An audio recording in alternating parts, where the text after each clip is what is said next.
what's the issue with that? I mean, do you think that it creates these sort of negative emotions like people turning to drink, drugs, masturbation, porn to kind of almost to have an outlet to kind of to get rid of that feeling of that they know there's more to life?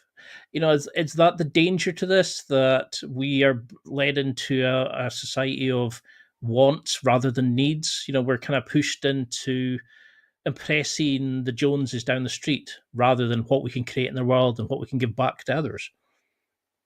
I think it's a huge component of it, and I actually talk about in chapter 2 of my book about I call it keeping up with the Joneses syndrome, so Mm. KUTS syndrome, and I think that the commercial aspect of it and the job aspect of it is very, very interesting. That is one thing. I was more focused on the more existential questions about identity, but I think what we've seen in the last, and I actually gotten pretty hot water from some people over this recently, was because I made a comment about the Great Resignation and quiet quitting that a lot of people didn't like.